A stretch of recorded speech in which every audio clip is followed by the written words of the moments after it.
un peu ému. Mais il y a de quoi, parce que c'est une belle soirée. Monsieur Tolland, merci d'être là pour représenter Madame le maire.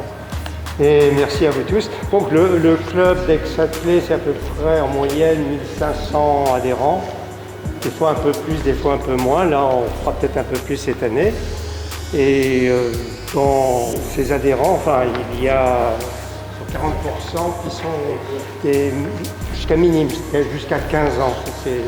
Donc la partie très jeune, on a beaucoup de fluidité comme ça, de passage des jeunes vers ceux qui restent après, je ne veux pas dire les vieux, parce qu'on a par exemple 2 championnes de France ici à côté de toi. Et ce sont des juniors et encore qui étaient passés juniors. C'est tous les 2 juniors. C'est un grand plaisir d'avoir 2 championnes de France dans le club. Enfin, ce n'est pas les premières, mais c'est toujours un honneur pour nous. Merci d'être venus. Bon, le club, qu'est-ce que je dois dire sinon, il y a à peu près 200 personnes adultes, enfin plus de 18 ans, enfin plus de 16 ans, pardon, à partir de cadets, qui font vraiment de la compétition sur piste. Et le reste, c'est-à-dire environ 600-700, qui font ce qu'on appelle le hors-stade. Et dans le hors-stade, Aix-en-Foulée, c'est un peu du hors-stade, même si c'est en ville, c'est une corrida. Aix-en-Foulée a connu pas mal d'avatars de parcours. Au début, on allait au Toulonnais, c'était un semi. Après, on allait vers la Sainte-Victoire. C'était un peu compliqué, un peu trop compliqué, un peu trop d'aléas, de problèmes de voitures, etc. Et finalement, Francis nous a proposé de faire le tour de ville. On fait 2 fois le tour de ville, 2 fois 5 km. Donc une fois, les plus paresseux s'arrêtent. Ils ont fait 5 km, il y en a qui en font 2 tours, ça fera 10 km. Et puis, je ne me suis pas trompé? Non, parfait. Bon, voilà. Il y a surtout aussi, je voudrais apporter un complément par rapport aux 7 événements, parce que, et là je profite vraiment de l'occasion que la présidente de la Ligue Région Sud, toute Région Sud, c'est-à-dire plus de 22 000 licenciés, on couvre jusqu'à Monaco. Et le club, il est vraiment dans les préconisations de ce que dit la Fédération française d'athlétisme. Marche nordique, d'être dedans, le cross, d'être dedans, très souvent même support à des championnats. Quand les travaux le sont trail. terminés. Oui, non, mais vous l'avez fait, c'est sérieux, vous l'avez fait. Le trail avec le trail de mi-mai, les courses mesurées qualificatives au championnat de France. Et je crois que ça, si on additionne tous ces participants, c'est quelque chose de déterminant parce qu'il y a une volonté du club d'organiser, d'être, je dirais, donc au service de l'athlétisme, d'avoir beaucoup de bénévoles sur le terrain, on voit beaucoup en avoir plus. Ah, mais il y en a déjà pas mal, hein. Il y en a déjà pas mal. Hein.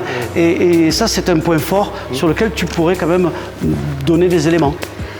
Sur quoi? Surtout ça, surtout cet engagement.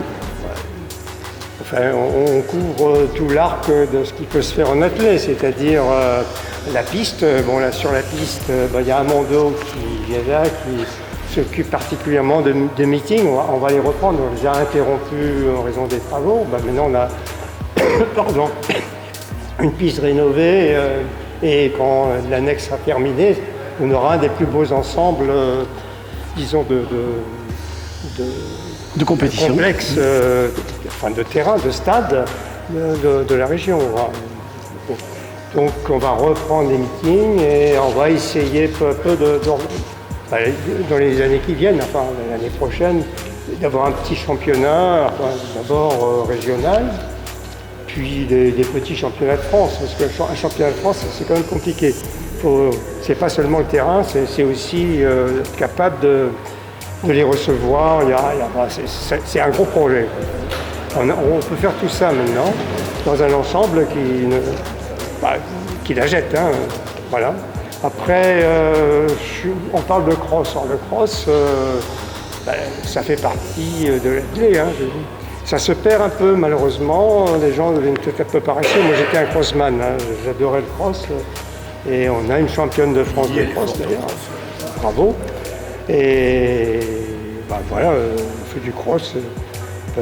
On le fera cette année. Il faudra aller du côté, pas de la Bretagne tout à fait, de la région d'Angers cette année. C'est un peu loin pour le championnat de France. Bon, on le fera.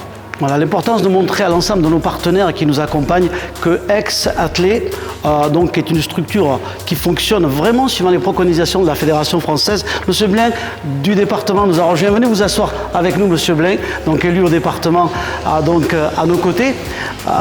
Et surtout, je dirais une organisation aussi territoriale, puisque Aix, avec Salon, couvre donc au sein de l'APC une grosse entité et qui correspond à une belle équipe au niveau national. Vous n'avez pas fini sur l'aspect hors stade. C'est important, il y a 600 à 700 personnes. Et là, c'est des gens qui ne sont pas destinés à devenir des champions de France, mais qui courent déjà pas mal. Ils courent 10 bornes à partir de 33 minutes quand même, 33, 35. Et ça se rajeunit. Il y a énormément de gens qui font du loisir. Enfin, c'est plus du loisir à cette allure-là, mais enfin, c'est pas mal. Donc il y en a beaucoup. Et le trail, il faut les voir. C'est un peu comme les champignons de qualité. Ils sont dans la nature, il faut les trouver des fois la nuit. Voilà, un tour d'horizon complet avec le président Georges Le Guillou. Et justement, elle est championne de France cadette. Elle va nous rejoindre. Chose de plus cette année, énorme, Michel. Énorme, oui, puisque 5 et 10 km, donc on reparlera du parcours tout à l'heure. Et cette année, la Ligue Sud nous a choisi pour être le support des championnats régionaux du 10 km. Je vais demander à Isabelle Armand, la présidente, de venir à côté de nous, et Marie-Christine Cachot, la présidente de la commission régionale hors stade. Donc, présidente, je peux vous dire que c'est très rare que Madame la Présidente vienne sur une conférence de presse. Donc c'est pour vous dire l'importance, hors micro, on en a parlé tout à l'heure.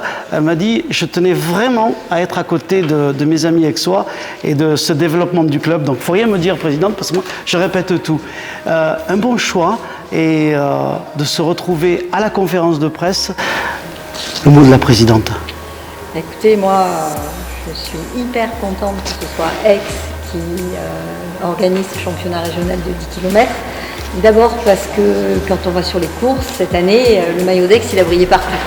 Voilà, on l'a vu partout, organisateurs, c'est vrai, de tout ce qui est course sur route, voilà, donc ils sont fiers de porter le maillot, c'est ce qui a été dit et c'est vrai.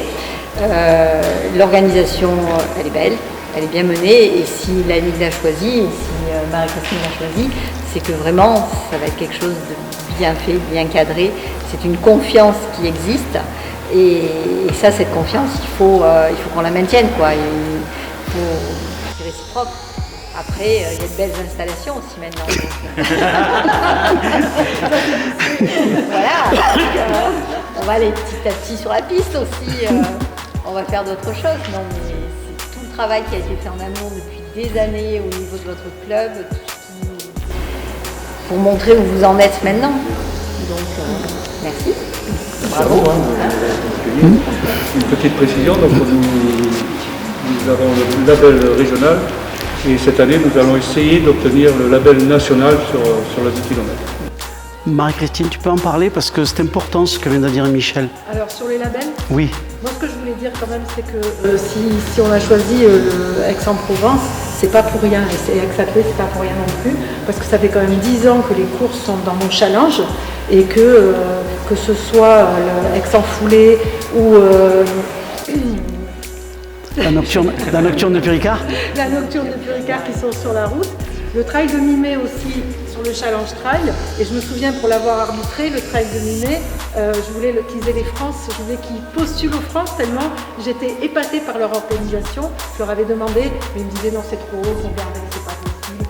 Mais j'avais dit mais il faut qu'ils aient les France parce que c'est vraiment trop bien. Après on peut parler aussi de la marche nordique. La nordique aixoise. Et un petit mot aussi je rebondis sur ce que disait Isabelle, sur les coureurs, parce que j'étais la semaine dernière à Saint-Maximin pour le semi, et qui était sur le podium des championnats régionaux de semi, et là c'était Aix-Athlée. Le championnat de France de marathon, voilà, ça s'est trompé. Le championnat de France de marathon, mais non, le podium, Aix-Athlée partout, c'est vrai que... Le championnat du monde du 100 km. Voilà, on les retrouve partout et c'est vraiment super. Ce qu'ils font là, c'est extraordinaire. Sur le label, alors, petite rectification, maintenant, depuis cette année, il n'y a plus de label régional, national, c'est le label bronze, le label argent et le label or. Et c'est vrai que ce label bronze d'Aix-Saclay, ils l'ont depuis des années. Il n'y a pas de raison que ça ne puisse pas upgrader en label argent. Il faut des coureurs. Voilà, le seul petit... Ils avaient tout. Il manquait un petit niveau de performance l'année dernière. Voilà. Présidente, quand on regarde les chiffres sur le territoire des Bouches-du-Rhône et qu'on regarde l'entité ex-salon et l'ensemble des sous-sections, on se dit ouf, sur 8000 donc licenciés sur le territoire des Bouches-du-Rhône, 8200 et des poussières, l'Athlé Provence Club pèse lourd. Il pèse très lourd et surtout au départ quand il a été créé, tout le monde se disait non mais pourquoi est-ce qu'il crée ça ? Deux territoires complètement différents, deux politiques différentes, ici c'est plus la course sur route quand même, et tout ce qui est le hors-stade, même si on a quand même un peu la piste. De l'autre côté on avait Salon avec les lancers, c'est quoi? C'est juste la possibilité de monter à N1 pour les interclubs? Mais non, en fait c'est tout le reste. Et c'est une association qui marche très bien, donc c'est un bon rayonnement, c'est super sur ce qui se passe. Et ça nous permet d'avoir de grandes organisations quand même. Donc oui, c'est une entente qui a été réussie. Merci. Michel, le club cette année a souhaité à toute l'équipe de direction à mettre les jeunes en devenir et 2 filles. C'est très important aujourd'hui, 2 filles pour être marraines de la course. Mélissa, comment tu ressens ça? C'est de l'émotion? J'ai jamais participé à Aix-en-Foulée et j'ai jamais vu Aix-en-Foulée non plus. Donc c'est pour ça que je trouve ça très intéressant d'y participer et même en tant que marraine. Donc oui, c'est quand même assez contente. Merci à toi. Je me rappelle, Lily, on s'est vu au mois d'août au Trail des Étoiles. Elle était, je crois, en vacances, en famille, là-bas, avec les parents, les amis. Elle déroulait, elle prend le départ d'une course et elle a fini première. Les garçons, ça s'appelait le Trail des Étoiles. Ils étaient dans les étoiles, les garçons. Et je garde un souvenir, elle est arrivée avec un sourire. Et c'était un bon moment. Et quelle belle année 2024. Tu nous en parles un tout petit peu? Moi j'ai passé une super année avec des compètes, je suis partie au championnat d'Europe, donc je m'y attendais pas trop, donc c'était vraiment, je me suis régalée cette année et j'espère que ça va être comme ça l'année prochaine aussi. On espère tous. La même question à toutes les deux, avoir le maillot et la ville d'Aix dans son cœur, ça tape fort. Mélissa? Le maillot d'Aix, de le représenter pour les championnats de France, oui. Notamment quand on monte sur le podium. Ensuite, après, quand on est sur le podium, on a accès à des championnats internationaux et de porter l'équipe de France encore plus. C'est très émouvant. Ouais. Tu as porté le maillot de l'équipe de France, tu étais aux Europes. Quel souvenir? C'était vraiment incroyable. La course, le déplacement, l'équipe, le collectif, moi j'ai adoré. Le collectif. Vous pouvez les applaudir, hein? Merci. Michel. Pas encore. Je suis lâché, hein? Bien sûr, il y aura un protocole scratch homme-femme, et puis ensuite, bien sûr, le champion régional et championne régionale par catégorie. Et nous, on a voulu, ça fait déjà depuis l'année dernière, qu'on veut privilégier la mixité et le fait de courir ensemble hommes-femmes. Donc on ne fait plus de podium par équipe, les hommes, les femmes, les master hommes, les master femmes, etc. On fait un podium sur 3 coureurs. Donc il faut absolument qu'il y ait un homme et une femme. C'est pas et une, c'est et une femme. Donc c'est 3 coureurs et là on l'a vu par exemple à Saint-Maximin où Aix a eu le podium par équipe avec 2 hommes et une femme. On veut juste que ça sera un podium par équipe comme ça, mais voilà. personnes t'ont rejoint. Aujourd'hui, on s'aperçoit que tout ce travail que vous avez fait, parce que vous-même vous avez été touché, autour des parents qui étaient abandonnés, et bien, cette structure aujourd'hui elle répond à cette attente de l'accompagnement d'une personne qui va partir. Et ce moment où on est seul, l'association a su apporter cette vie, à la vie qui s'en va, et faire en sorte que l'inacceptable peut passer maintenant. Oui, alors merci chaque fois de nous accueillir et c'est vraiment un plaisir de vous retrouver chaque année, surtout sur les mini-foulées parce qu'on a ces enfants qui ont une énergie et il ne faut pas avoir peur, c'est pas parce qu'on a perdu un enfant que du coup on est mal à l'aise avec d'autres enfants. Au contraire, tous ces enfants sont très réconfortants pour beaucoup de parents qui viennent du coup nous aider dans les animations et participer. Et on a beaucoup de frères et sœurs qui ont perdu un frère et une sœur, donc qui courent, qui viennent faire la course, donc c'est formidable. Et depuis toutes ces années, maintenant l'association en 9 ans, on se le sport a vraiment pris une dimension dans l'association et vraiment un ADN fort, d'abord quand on a lancé l'association et depuis.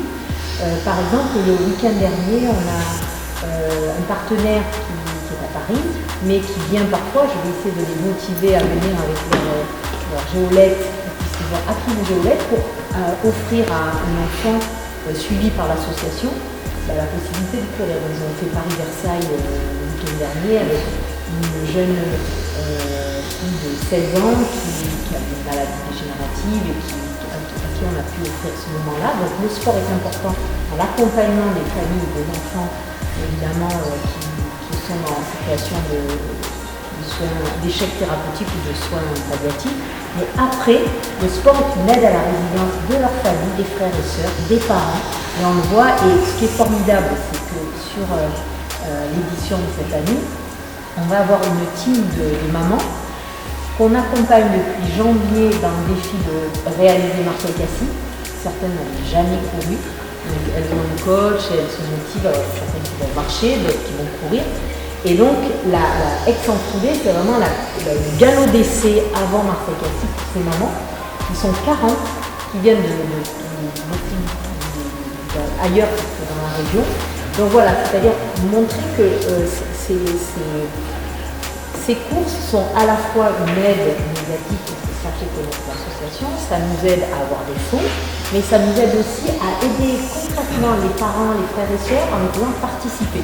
Donc voilà, je voulais vous le dire parce que c'est vrai qu'on n'est pas toujours à l'aise, mais vous dire qu'il y aura plein de parents qui seront au départ du 10, du 5 et des frères et sœurs qui seront sur le départ des mini-foulées. Un grand merci à tous parce que vous nous permettez d'aider ces familles aussi par rapport. Comme tu dis, il y a des familles, des enfants, le samedi, on a une surprise et quand la porte s'ouvre et qu'on voit arriver ces images, c'est énorme. C'était énorme parce qu'en plus, il a accepté d'être notre parrain, mais alors avec tout son cœur et avec vraiment la compréhension de ce qui se jouait, puisqu'il est parrain dès l'âge, une association qui accompagne les jeunes familles. Il avait tout refusé de parrainer une deuxième association par rapport à l'engagement que ça demande et parce qu'il le prenait au sérieux. Et il a vraiment pris conscience de l'importance de l'accompagnement des familles, même quand l'enfant est plus là. Et il a fait cette surprise de débarquer comme ça lors d'une journée. Et les parents ont pleuré d'émotion de se dire notre enfant est plus là, donc c'est vraiment pour nous bien. C'est pas pour exaucer le rêve d'un enfant malade. Il y a beaucoup d'associations qui font ça et c'est formidable. Mais eux se disent qu'après, quand leur enfant est plus là, de toute façon, ils méritent presque plus puisqu'ils n'ont pas pu sauver leur enfant. Et là, il est venu pour eux. En leur disant, moi je suis là pour vous. Il leur a demandé à chacun le prénom de leur enfant, de quoi il était décédé. Il a signé le maillot, il a posé avec la photo sur le téléphone de l'enfant.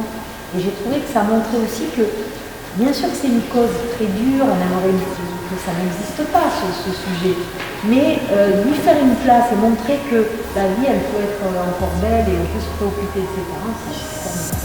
Et vous n'avez pas attendu Zidane pour le faire, donc un grand merci à vous. Salut Paoli, merci.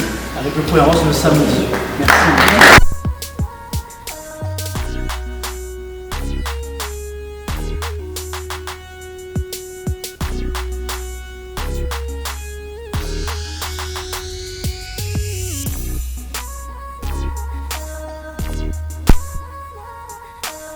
club, évidemment, nous on était plus qu'heureux. Et puis depuis, c'est une belle histoire qui chaque année se réécrit, donc on en est évidemment très très heureux. Donc je vais commencer pour ne pas oublier, de faire un grand merci au club, et peut-être au risque de répéter ce qui a déjà été dit. C'est vrai que pour nous aussi, Aix-en-Provence, c'est toujours un rendez-vous sympathique. C'est une équipe qui est vraiment très très chaleureuse. On a toujours plaisir. Alors les premières années, on disait c'est notre rendez-vous, notre pique-nique du printemps, parce que c'était au début, les beaux jours, il faisait toujours beau, et on avait l'impression de se retrouver en famille, tellement tous ces bénévoles et tous ces gens là du club sont généreux, chaleureux. Donc encore un grand merci pour ça. Concernant l'association, ça fait maintenant plus de 10 ans que le club nous soutient. Je pense que tout le monde nous connaît, ou pas, on ne sait pas. Ouais, pas vous, parce que je pense que vous commencez tous à avoir un petit peu soif. Enfin, donc je voudrais passer trop de temps à parler. C'est une soirée un peu exceptionnelle. Oui, d'accord. Exceptionnelle. C'est pas tous les jours qu'on a de grands invités et autant de monde et vraiment de super marraines à cette édition. Rappelez que le Sénat, depuis des années, c'est de permettre à des enfants qui vivent dans des pays où il n'y a pas accès aux soins, absolument pouvoir venir ici, d'être portés dans des familles et que nos médecins s'occupent d'eux et après de retourner chez eux avec ce problème cardiaque. Sinon, si le Sénat n'est pas là, c'est n'en mourent. Voilà. Donc en fait, si vous voulez, toute cette histoire, cette belle histoire, elle part d'un constat, c'est qu'un enfant sur 100 dans le monde naît avec une malformation cardiaque. Et cette proportion, elle est vraie, quel que soit l'endroit du monde où naît cet enfant. Que ce soit en France ou au fin fond du Burundi, voilà, la proportion, c'est 1 sur 100. Ce qui est très différent par contre, en fonction de l'endroit où va naître cet enfant, c'est sa prise en charge médicale.